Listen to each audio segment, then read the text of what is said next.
Hello my dear all. இன்றைக்கி நான் லீவுங்கிறதுனால என்னோடய ஃப்ரிட்ஜை கொஞ்சம் டீப் க்ளீன் பண்ணிடலாம் அப்படின்னு சொல்லிட்டு எல்லா திங்ஸும் எடுத்து க்ளீன் பண்ணிகிட்ருக்குறேங்க. ஸோ அதனோட வீடியோ தான் பார்க்குறீங்க. இதில் நான் சில டிப்ஸும் சொல்லியிருக்கேன். கண்டிப்பாக அதை மாதிரி நீங்கள் ஃபாலோ பண்ணி பாருங்கள். கண்டிப்பாக உங்களோட ஃப்ரிட்ஜு எந்த ஒரு ஸ்மெல்லும் இல்லாமல், இந்த மாதிரி பனிக்கட்டி மாதிரி இல்லாமல் நீட்டாக இருக்கும். சரிங்களா? எங்களோடது இந்த மாதிரி பனிக்கட்டி மாதிரியெல்லாம் நிற்காதுங்க. எப்போவுமே இப்படியே தான் இருக்கும். சரி, வாங்க பார்க்கலாம். ஃபஸ்ட்டு ஆல்ரெடி நான் என்னோடய கிச்சனில் பழைய டப்பாலாம் இருந்துச்சு இல்லைங்களா, அதெல்லாம் வாஷ் பண்ணுறதுக்காக நான் எடுத்து போட்டு வச்சுருந்தேன். ஸோ அதை சோப்பு தண்ணி போட்டு தொளிச்சு வச்சுருக்கேன். அதுக்கப்புறமா எங்களோடய ஃப்ரிட்ஜ் இப்படி தான் கொஞ்சம் மெஸ்ஸியாகவும் அழுக்காகவும் இருந்துச்சு. ஸோ ரொம்ப நாள் ஆயிடுச்சு நான் க்ளீன் பண்ணி. ஸோ இன்றைக்கி அதை க்ளீன் பண்ணிடலாம் அப்படின்னு பிளான் பண்ணி தான் இன்றைக்கி நான் இந்த ஒர்க்கை ஸ்டார்ட் பண்ணியிருக்கேன். கண்டிப்பாக இந்த வீடியோ பாருங்கள். உங்களுக்கு கண்டிப்பாக இதில் ஏதாவது ஒரு டிப்ஸாச்சும் உங்களுக்கு கண்டிப்பாக பிடிக்கும். யூஸ்ஃபுல்லாக இருந்துச்சுன்னா லைக் பண்ணிடுங்க.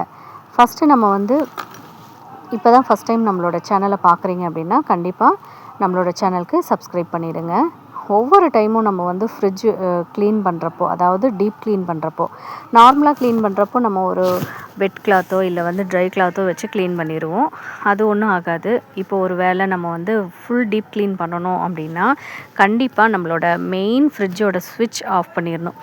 இதை நீங்கள் மறக்காமல் செஞ்சுடுங்க. அப்போ தான் நமக்கு அதனால் எந்த ஒரு பயமும் இல்லாமல் இருக்கும். சரிங்களா? அதை எப்போவுமே நம்ம மைண்டில் கொண்டு வரணும். ஃபஸ்ட்டு ஸ்விட்ச் ஆஃப் பண்ணிடணும். அதுக்கப்புறம் தான் நம்ம க்ளீனிங்க்கே போகணும். நான் என்னோடய அந்த டப்பாலாம் இருக்குது இல்லைங்களா, அதெல்லாம் வாஷ் பண்ணி எடுத்து காய வச்சதுக்கு அப்புறமா தான் நான் ஃப்ரிட்ஜே க்ளீன் பண்ண வந்தேங்க. ஒரு ட்ரேவும் எடுக்கும்போது செம்ம அழுக்காக இருந்துச்சு. ரொம்ப நாள் ஆயிடுச்சு இல்லைங்களா. ஸோ எனக்கு லீவ் கிடைக்கும்போது தான் என்னால் இப்படி டீப் க்ளீன் பண்ண முடியும். ஸோ இன்றைக்கி எனக்கு லீவுங்கிறதுனால நான் இந்த வேலையை நான் பண்ணியிருக்கேன். ஸோ ஒவ்வொரு ட்ரேவும் எடுத்து நீட்டாக சோப் சொல்யூஷன் வச்சு நம்ம வாஷ் பண்ணி நல்லா காய வச்சு எடுக்கணுங்க. அப்போ தான் நம்ம ஃப்ரிட்ஜ் பார்க்க நீட்டாக இருக்கும். இல்லைன்னா பேட் ஸ்மெல் வரும். ஸோ இந்த மாதிரி ஸ்மெல்லெல்லாம் வருது, ரொம்ப அழுக்காக இருக்குது, தேய்க்கிற மாதிரி தேய்ச்சாலும் போக மாட்டேங்குது அப்படின்னா நான் சொல்கிற இந்த டிப்ஸை ஃபாலோ பண்ணுங்கள். நம்ம பேக்கிங் சோடா நார்மலாக வீட்டில் எல்லாருமே வச்சுருப்போம் இல்லைங்களா, அது ஒரு 1.5 ஸ்பூன் எடுத்துக்கோங்க. கூடவே லெமன் அதையும் எடுத்துக்கோங்க. லெமன் சேர்க்கறதுனாலையோ இல்லை இந்த பேக்கிங் சோடா சேர்க்கறதுனாலையோ நமக்கு ஃப்ரிட்ஜில் இருக்கிற பேட் ஸ்மெல்லை எடுத்துரும். ஸோ கொஞ்சம் அது கூட கொஞ்சம் சால்ட்டும் கூடவே கொஞ்சம் வாட்டரும் சேர்த்து நல்லா மிக்ஸ் பண்ணிவிட்டு நல்லா நம்ம கிளாத் இருக்கு இல்லைங்களா, அதில் நம்ம நல்லா க்ளீன் கிளாத்தாக வச்சு இது பண்ணிக்கணும்.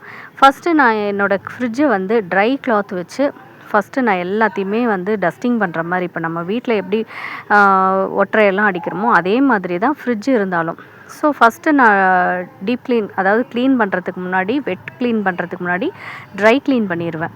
ஸோ ஒரு துணி நல்லா காஞ்ச துணியாக வச்சு நல்லா ட்ரை கிளாத்தாக வச்சு நம்ம க்ளீன் பண்ணும்போது அழுக்கு எல்லாமே வந்துடும். ஸோ நம்ம இந்த மிக்சிங் ஒன்று வச்சுருக்கோம் இல்லைங்களா, இந்த சொல்யூஷனை வச்சு துடைக்கும்போது அதாவது ஃப்ரிட்ஜ் ரொம்ப க்ளீனாகவும் இருக்கும், சுத்தமாகவும் நீட்டாக இருக்கும். ஸோ ஸ்மெல்லெல்லாம் பேட் ஸ்மெல்லெல்லாம் வராது. ஏன்னா நம்ம பால், காய்கறிகள் நிறைய வேண்டாத, அதாவது இன்றைக்கி குழம்பு மீதி ஆயிடுச்சு அதை எடுத்து வைக்கலாம், பருப்பு மீதி ஆயிடுச்சு வைக்கலாம், இஞ்சி பூண்டு வைக்கலாம். ஸோ நிறைய ஸ்மெல் இருக்கும். ஸோ அதெல்லாம் நம்ம போகணும் அப்படின்னா இந்த மாதிரி நம்ம இன்க்ரீடியன்ட்ஸ் கொஞ்சம் மிக்ஸ் பண்ணிவிட்டு நம்ம இதை டீப் க்ளீன் பண்ணும்போது உண்மையாகவே நம்மளோட ஃப்ரிட்ஜ் ரொம்ப நீட்டாகவும் ஸ்மெல்லும் இல்லாமல் நீட்டாக இருக்கும். ஸோ நான் வெளிப்புறமும் உள்ளெல்லாம் நல்லா தொடச்சி எடுத்துகிட்டு அதுக்கப்புறமும் நம்ம ஃப்ரிட்ஜு வெளியில் பார்க்குறதுக்கு தானே நீட்டாக இருக்கணும் இல்லைங்களா, உள்ளே மட்டும் க்ளீன் பண்ணால் பத்தாது. ஸோ வெளியே நான் ஃபுல்லாக க்ளீன் பண்ணிவிட்டு அதுக்கப்புறம்லாம் நான் ட்ரே எல்லாம் செட் பண்ண ஆரம்பிச்சிட்டேங்க.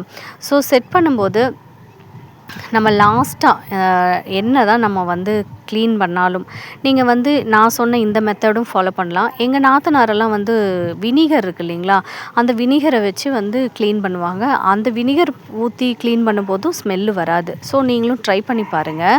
ஸோ நான் க்ளீன் பண்ணி முடிச்சிட்ட பிறகு என்னோடய ஃப்ரிட்ஜ் இப்படி தாங்க இருக்குது. நல்லா இருக்கு இல்லைங்களா. ஸோ நம்ம மந்த்லி ஒன்ஸோ இல்லை 2 months ஒன்ஸோ இந்த மாதிரி க்ளீன் பண்ணிட்டோம் அப்படின்னா ரொம்ப நீட்டாகவும் நல்லாவும் இருக்குங்க. ஸோ அதுக்கப்புறமா ஸ்மெல்லு வராமல் இருக்கிறதுக்காக வேண்டி நான் 1/2 லெமன் மேலவும் கீழவும் வச்சுருக்கேன். அப்போ தான் நமக்கு பேட் ஸ்மெல்லு இருக்காதுன்னு சொல்லிட்டு. ஸோ அரேஞ்ச் பண்ணிட்ட பிறகு எங்களோட ஃப்ரிட்ஜ் இப்படி தான் இருக்குது. நான் இன்றைக்கி க்ளீன் பண்ணிட்டேன். நெக்ஸ்ட்டு அடுத்து நல்ல ஒரு வீடியோவில் நான் உங்களை பார்க்குறேன். நீங்கள் எப்படி க்ளீன் பண்ணுவீங்க அப்படிங்கிறத கமெண்ட்டில் சொல்லுங்கள். தேங்க்ஸ் ஃபார் வாட்சிங். பாய்.